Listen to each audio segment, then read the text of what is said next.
In December of 1903, Orville and Wilbur Wright flew their famous inaugural flight at Kitty Hawk, kicking off a new era of human travel and exploration. 8 years later, Italy became the first country to use powered aircraft for war. By 1927, Charles Lindbergh was making the first transatlantic flight from New York to Paris, and in 1932, Amelia Earhart made her historic transatlantic crossing as the first female aviator to fly nonstop from Canada to Ireland. Meanwhile, in Dalton, Georgia, forward thinkers of the day were opening a larger world with the founding of Dalton's first aviation field around 1930. The field was an L-shaped grass strip located at the corner of what is now Cleveland Highway and the Dalton Bypass. The original caption with this 1930 picture of Cleveland Highway states that the structure in the left foreground is Sales Service Station, which was owned by a man named Sales Johnson. It also states that airplanes from the Dalton Airport had to taxi over the road to the station to be refueled. The airport is seen here on this aeronautical chart from 1931, showing Dalton as a waypoint for navigation and airmail routes.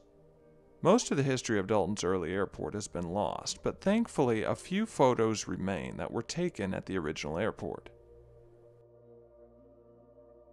In December 1944, another grass strip opened in Dalton, seen here in this 1945 aeronautical chart at the current airport location at the end of Airport Road.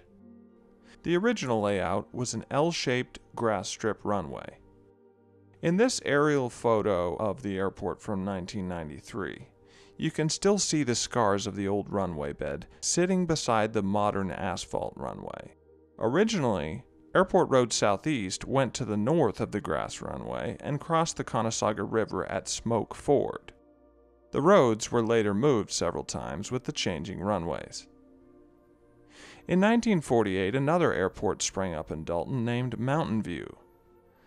Both airports can be seen listed on this aeronautical chart from 1948.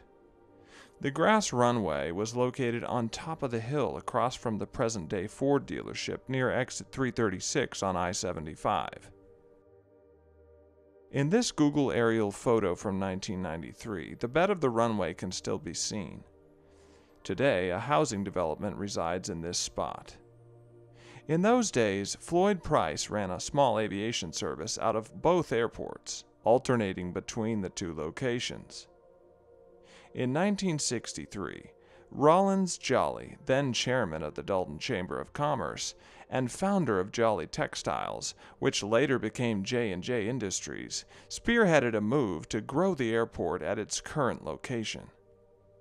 A 3,000-foot single runway was paved and a permanent fixed base operation, or FBO, was established at what is now officially known as Jolly Field, in honor of Rollins Jolly's efforts.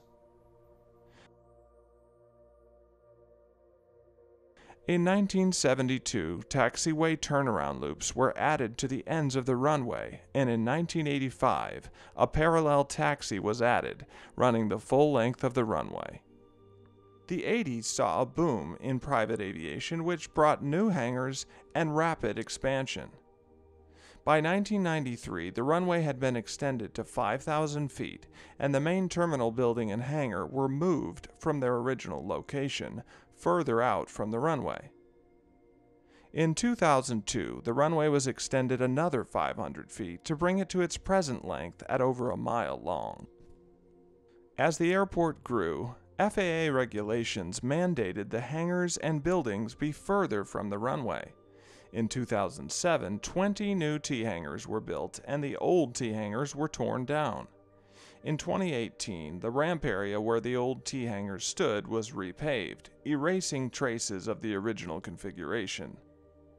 Today, in 2020, the Dalton Municipal Airport sits on 554 acres of city-owned property. The runway is 5,500 feet long by 100 feet wide and has a 50-foot wide parallel taxiway which runs the full length of the runway. The runway is complete with precision paint markings, high-intensity pilot-controlled airfield lighting, precision ground-based approaches with both horizontal and vertical guidance, satellite-based approaches, an automated weather observation system, and LED-lighted rotating beacon. The main terminal FBO is City of Dalton operated and provides full service and 24-hour self-serve aviation fuel with two 12,000-gallon fuel tanks and two fuel trucks. The City FBO sells some 85,000 gallons of fuel annually. Facilities include a conference room, pilot lounge, full kitchen, flight planning, passenger lounges, courtesy vehicles, and aircraft maintenance shop. The FBO also manages hangar and ground leasing. There are currently 5 city-owned hangar buildings which house 48 aircraft and 3 corporate hangars housing an assortment of corporate jets and turboprops. Dalton Airport is also home to Cole Aviation, an authorized Mooney service center that brings in Mooney aircraft from around the country for service. Dalton Municipal Airport serves as a major gateway to the outside world. Dalton is the home of over 30 international companies, including some that have their North American headquarters in Dalton. Many of these businesses utilize the Dalton Airport as a tool to keep their businesses efficient and profitable.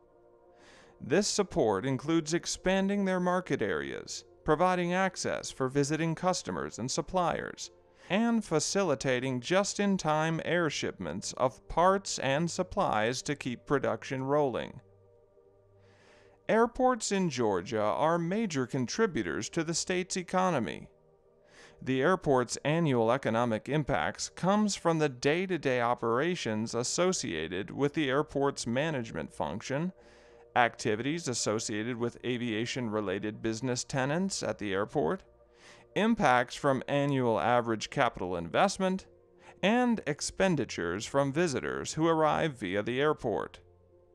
According to the Georgia Department of Transportation's 2020 Economic Impact Study, the Dalton Municipal Airport has a $7.8 million annual economic impact to the state and local economy. There are 71 jobs tied to the airport with a $2.25 million annual payroll. These jobs include management, line personnel, pilots, mechanics, lawn care maintenance personnel, construction workers, engineers, surveyors, and many more. The airport brings in $309,000 annually in tax revenue to the local economy. Every year, federal and state grants pay anywhere from $100,000 to $2 million on airport improvements. These investments go toward local materials needed for the projects, along with the local jobs needed to implement the projects, and the payroll associated with the jobs. In the last 8 years, federal, state, and local funds spent to improve the airport have topped $5.5 million. This money not only improves the airport, but goes directly into the hands of local business owners and contractors who perform the work. The estimated expense to maintain the airport for the next 5 years is around $7 million.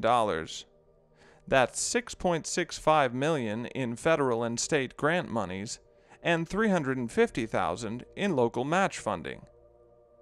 The 5-year economic impact is projected to be $39 million.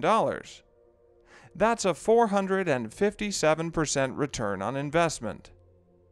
This shows you what a powerful engine local airports are to the national economy and why the federal government is willing to foot 90% of the bill. Everyday operations at the airport include corporate business aircraft, military aircraft, law enforcement, fire patrol aircraft, power line and tree patrol aircraft, federal and state government aircraft, collegiate sports team aircraft, medical flights, animal and cargo flights, flight training, pleasure flights, and many more.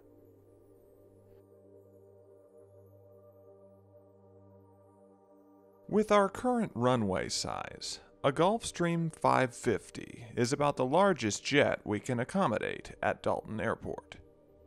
This jet carries 14 to 19 passengers, is 96 feet 5 inches long with a 93 foot 6 inch wingspan, and a 6,000-gallon fuel capacity. It has a top speed of 585 miles per hour and a 7,700-mile range.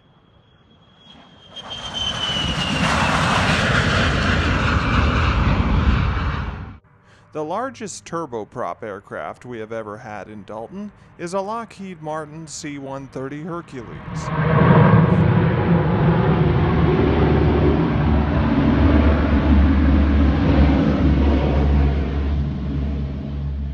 Its large cargo frame and 4 jet-powered propellers make it easy to identify, and you've probably seen them flying low over Chatsworth or the mountains to the east. The Air Force maintains flight training routes, or MTRs, that go through the Dalton area. These routes specifically designate areas where Air Force pilots can practice high-speed maneuvers at low altitudes, to maintain proficiency in protecting the homeland in the event of an attack on U.S. soil. The C-130 Hercules is the longest continuously produced military aircraft, now at over 60 years. It has a crew of 5 and can carry 21 tons of cargo. It has a wingspan of 132 feet 7 inches, making it very likely the largest aircraft to ever be accommodated at Dalton. So, what is in the future for the Dalton Airport?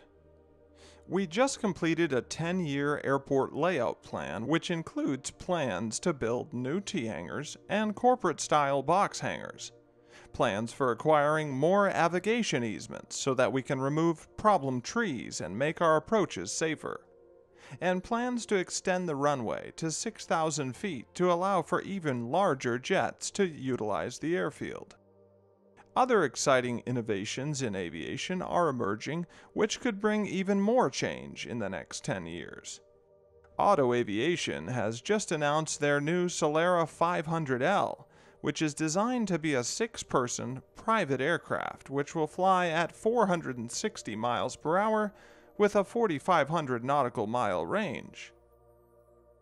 They claim that it will be so efficient, it will only cost $328 per hour to operate.